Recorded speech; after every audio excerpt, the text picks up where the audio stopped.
မင်္ဂလာပါဒီဗီဒီယိုမှာမိုးရီအခုသုံးနေတဲ့စာချက်တွေကိုပြပြမှာပါဒီနေ့ကလူတိုင်းအတွက်အသုံးဝင်လိမ့်မယ်လို့တရင်ကမပြောနိုင်ပေမဲ့ကိုရိုင်းချစ်သုံးကြည့်ရင်တော့အသုံးဝင်မှုတွေ့လာမှာပါမိုးရီစာချက်တဲ့ပုံစံကိုဘယ်သူ့ကိုမှတော့တတိချာချာကားကားနာနာမရှင်းပြဘူးပါဘူးဒီစာချက်တွေကမိုးရီအတွက်အမှတ်မိဆုံးစာချက်တွေဖြစ်လို့အားလုံးအတွက်လည်းအသုံးဝင်မယ်ထင်တဲ့အတွက်မျှဝေပေးလိုက်ရခြင်းဖြစ်ပါတယ်ဒီငယ်ချင်းတို့ရောစာချက်ရင်ဘယ်လိုချက်လဲစာချက်နီးရ tricks တွေသုံးပြီးတော့စာချက်ကြည့်ဘူးလားဒီတိုင်းရရင်ပြီးတော့ဆိုပြီးချက်လိုက်တာလားဝေလဲ73နှစ်ထိတော့တက်သွေးနှုတ်တိုင်းချက်ခဲ့ရပါပဲအဲ့ဒီအချိန်တုန်းကတော့ပြင်းစရာကောင်းပြီးကိုရောင်မရောက်ဘူးရဲ့ပထဝီသမိုင်းတွေပေါ့တက်တော့လဲပါဇက်ဖျားရင်ပြီးသွားပြီးအုံနောက်ထဲမရောက်တော့ပါဘူး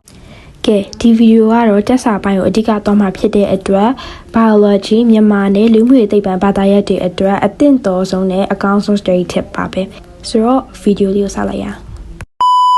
မိုရီသုံးတဲ့စာချက်นี้နှစ်နည်းပဲရှိပါတယ်အဲ့နှစ်နည်းကလည်းတစ်ခုနဲ့တစ်ခုဆက်ဆက်နေတဲ့အတွက်တစ်ခုရမှနောက်တစ်နည်းအတွက်အဆင်ပြေမှာဖြစ်ပါတယ်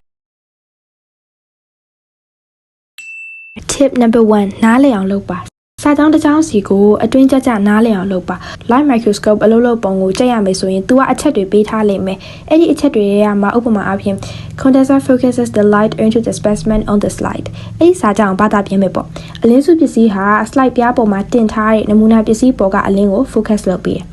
ဒီလိုပြောလို့နားလည်လားလို့မေးနားလည်လို့ပဲပြောမှာပဲဒါပေမဲ့အတွင်းကြနားလည်ဖို့ကအလောက်နဲ့မပြီးသေးပါဘူး condenser ကိုလည်းမရိုးသိအောင်လုပ်ရပါမယ်slide ပြားလေးကိုလည်းမြင်အောင်ကြည့်ရပါမယ်ဘယ်လို focus လုပ်တာလဲဆိုတာလည်းသိဖို့အရေးကြီးပါတယ်အစွမ်းနာစာကြောင်းကိုဘာသာပြန်ပြီးကြက်ရုံလောက်နဲ့မလုံလောက်သေးပါဘူးမြင်အောင်ကြည့်ဖို့အရေးကြီးပါတယ်ဒါကတော့မိုရီထုတ်ထားတဲ့ notes တွေရပါပိုအနားလည်ဖို့ဆိုလို့ရှိရင်ကိုယ့်အကိုပဲလုပ်လိုက်ပါတယ်ကိုကလည်းနားလည်တယ်မျက်လုံးနဲ့လည်းမြင်တယ်ဆိုလို့ရှိရင်တော့ပုံဆွဲစရာမလိုပေမဲ့လက်တွေ့မှာစိမ့်နေရင်တော့ပုံဆွဲ label တက်ပြီးတော့မှတ်ရပါမယ်ကဲမင်းက light microscope အကြောင်းနဲ့ပတ်သက်ပြီးတော့မြင်သာထင်သာရှိသွားပြီဆိုပါဆိုအဲ့တော့နားလည်သွားပြီဆိုတော့နောက်ထပ် tip number 2ကစာပြန်သင်ရမှာပါစာသင်နေဆိုတာကကိုနားလည်မှလည်းသင်ရတာမို့လို့ရှေ့ရ tip number 1ကိုတိချာနားလည်မှနောက်က tip number 2ကိုဆက်သွားလို့ရမှာပါကိုပြန်သင်တဲ့အခါမှာကိုယ့်ရဲ့ရှေ့မှာကလေးတွေရှိနေစရာလည်းမလိုပါဘူးကိုပြန်သင်ပြီးကြက်ရမှာပါကိုသားလင်ကိုဆရာပေါ့အဲ့လို tip number 2ကိုသုံးနေတဲ့အချိန်မှာကိုပြန်ပြီးတော့သုံးသပ်ကြည့်ပါကိုရှင်းပြနေတဲ့စကားအတီးနားထောင်တဲ့သူတွေအတွက်ကိုနားလည်ပါမလားနှစ်ဦးနှစ်ဖက်လုံးနားလည်ဆိုလို့ရှိရင်တော့မင်းတကယ်စားရသွားပါပြီ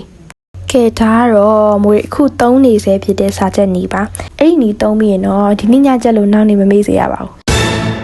ဒီနှစ်ချက်လုံးသုံးပြီးတော့မှခဏပြန်မေ့နေရဆိုလို့ရှိရင်တော့မင်းတကယ်နားမလည်သေးလို့ပါဆိုတော့ဒီနေ့တော့ဒီလောက်ပါပဲ